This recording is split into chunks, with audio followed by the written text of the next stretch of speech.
Students to IITians को subscribe कीजिए और बेल आइकन को भी प्रेस कीजिए ताकि आप कोई वीडियो मिस ना कर सकें।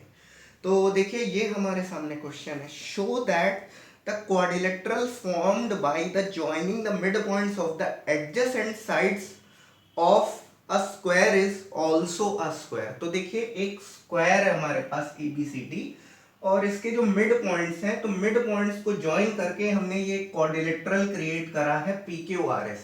और हमको यहाँ पर ये प्रूव करना है कि जो PQRS है ये भी हमारा क्या है, स्क्वायर ही है।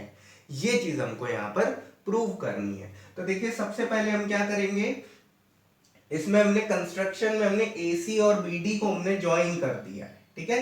अब हम लोग क्या करेंगे, नाउ इन ट्राइंगल ABC, तो ABC में हम क्या करेंगे, ABC में हम क्या देख पा रहे हैं, PQ is parallel to AC and PQ is equal to half AC as per midpoint theorem।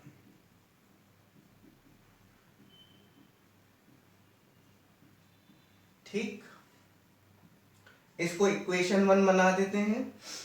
अब क्या करेंगे, नाउ इन ट्राइंगल, अब ट्राइंगल लेंगे ADC,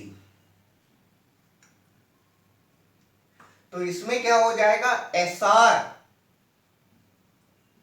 parallel to AC and SR is equal to half AC, और ये क्या हो जाएगी, इक्वेशन 2, ठीक है, एज पर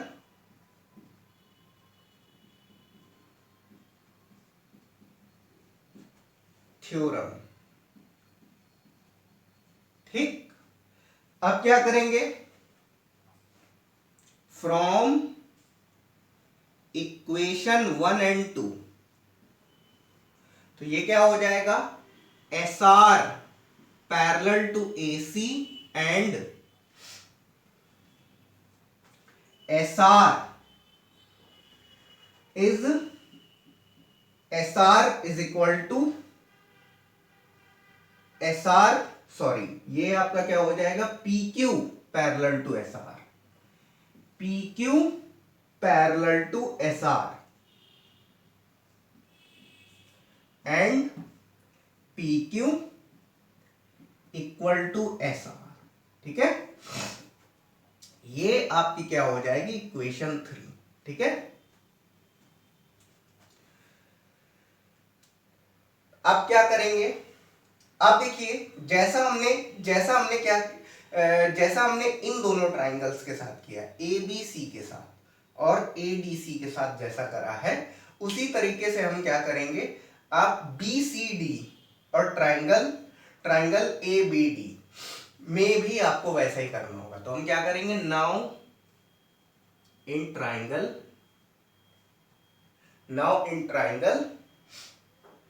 A, ये आपका क्या हो जाएगा, triangle ABD।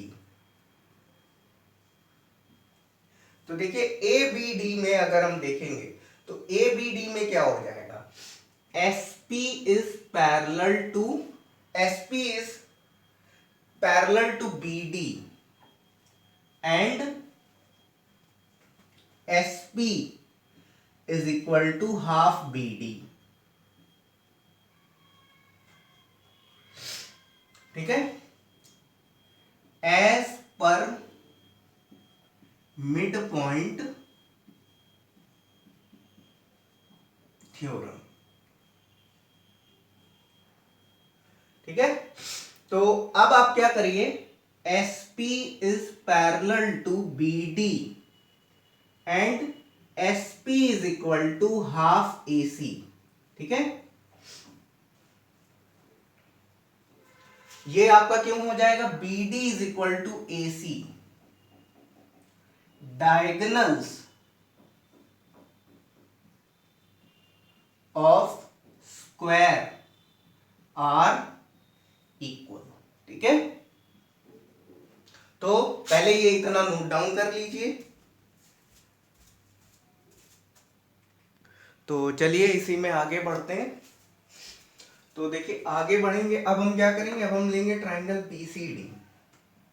Now in triangle BCD, तो BCD ट्राइंगल में आप देखोगे तो ये आपका क्या है, ये आपका RQ is parallel to BD and RQ is equal to half BD। ठीक, ये आपका हो जाएगा। और क्या हो जाएगा, RQ is parallel to BD and RQ is equal to, इसे हम लिख सकते हैं हाफ AC।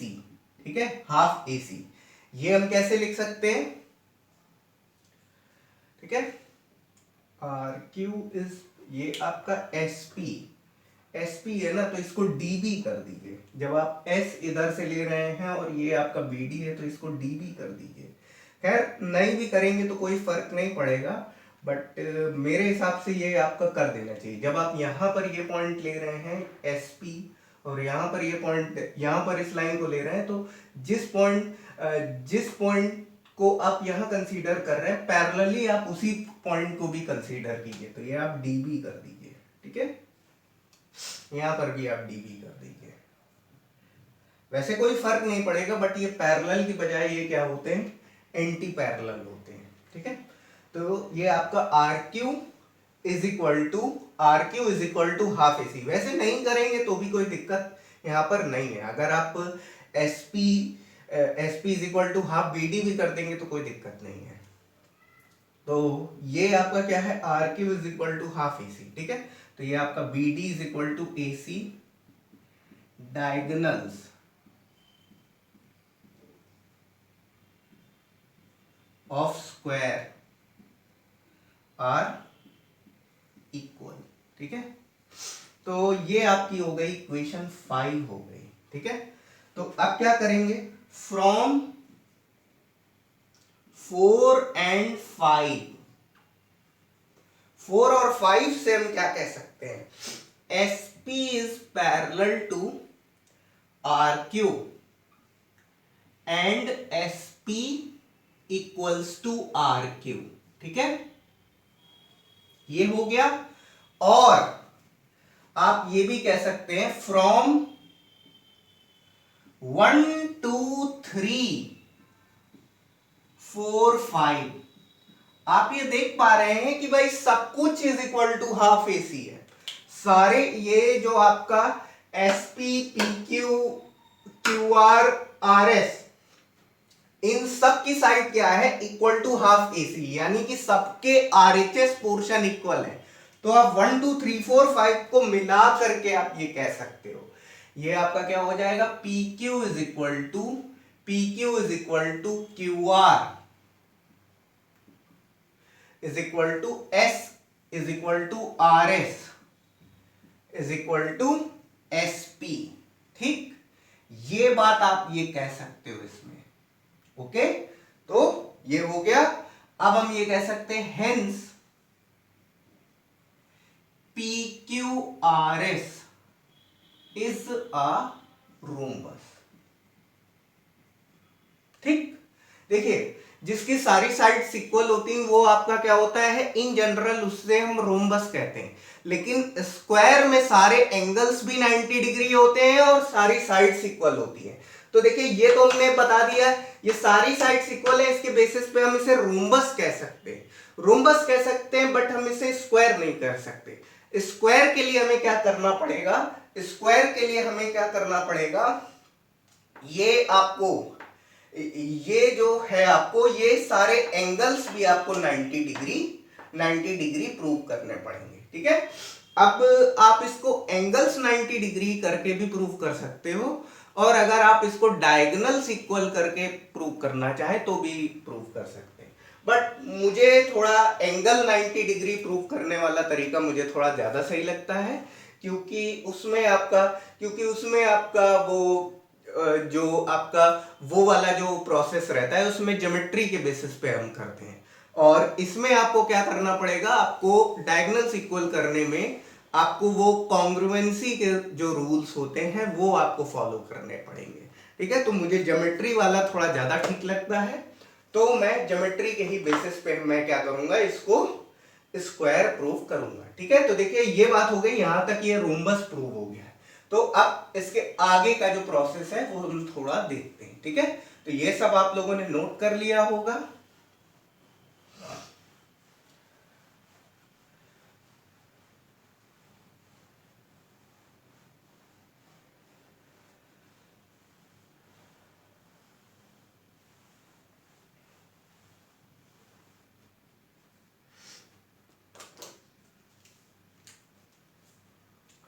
तो देखिए हम क्या करेंगे, in triangle P Q B, P Q B में आप देखेंगे आपका angle B Q P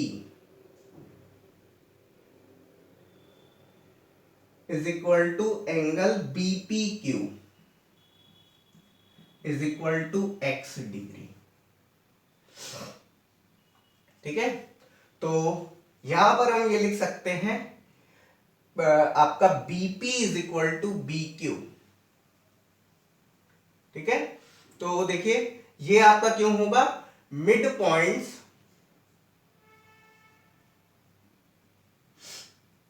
of square sides.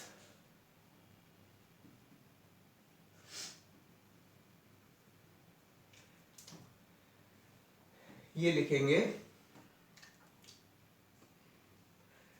P and Q are midpoints of square sides। ठीक, तो ये आपका है, और आपका angle P B Q is equal to आपका 90 डिग्री हो गया। ठीक,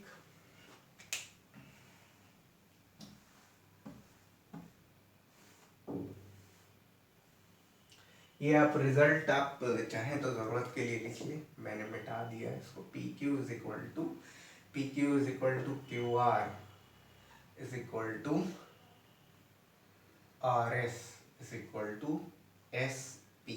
ठीक है, ये आया था अभी थोड़ी देर पहले। आप क्या करेंगे, इस ट्राइंगल में लेंगे तो ये आपका क्या हो जाएगा, आपका इसको हम x मान लेते हैं। ठीक है, और इस वाले को हम y मानेंगे तो ये भी आपका क्या होगा, y होगा। ठीक है, और इस वाले को हम क्या करते हैं, z मान लेते हैं तो ये भी आपका क्या हो जाएगा, z हो जाएगा। ठीक है, और इस वाले को हम क्या करते हैं, अल्फा मान लेते हैं तो ये भी आपका क्या हो जाएगा, अल्फा हो जाएगा। बात समझ गए? तो अब क्या हो जाएगा, x plus 90 degree plus x is equal to आपका 180 degree. 2x is equal to कितना हो जाएगा, 90 डिग्री। यहां से क्या हो जाएगा, x इज इक्वल टू आपका 45 डिग्री। ठीक है, तो ये आपका क्या हो जाएगा, angle BP Q is equal to आपका B Q P is equal to आपका 45 डिग्री आ गया। ठीक है, तो अब आपका क्या हो जाएगा, अब आपका सिमिलरली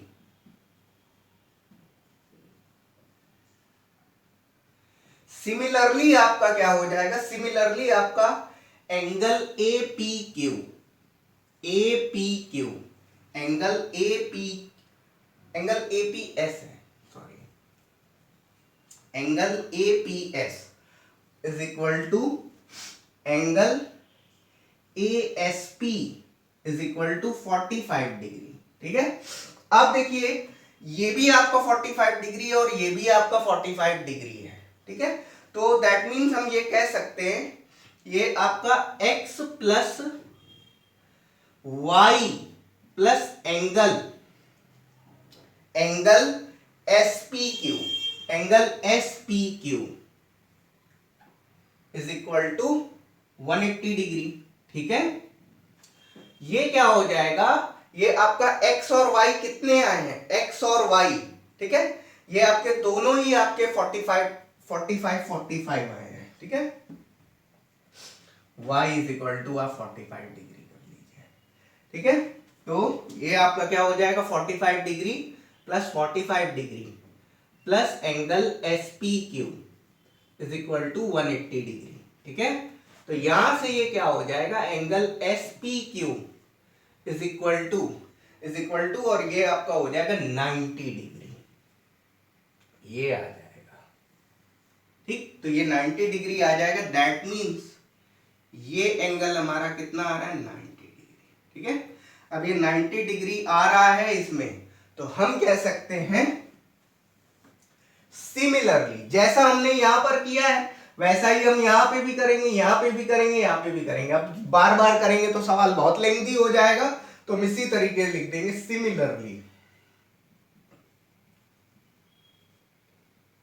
सिमिलरली आपका angle PQR is equal to angle QRS is equal to angle QRS is equal to angle RSP is equal to 90 degree. That means हम क्या कह सकते हैं, आपके पास ये है और आपके पास ये है, इन दोनों के बेसिस पे हम ये कह सकते हैं angle SPQ is equal to angle PQR is equal to angle QRS is equal to angle RSP is equal to 90 degree, ठीक। तो आप देखिए हमारे पास क्या है, सारी साइड्स हमारी इक्वल आ चुकी हैं और सारे एंगल्स भी हमारे 90 डिग्री आ रहे हैं, तो इसको तो स्क्वायर होना ही पड़ेगा। तो अब आप ये लिखिए since all sides are equal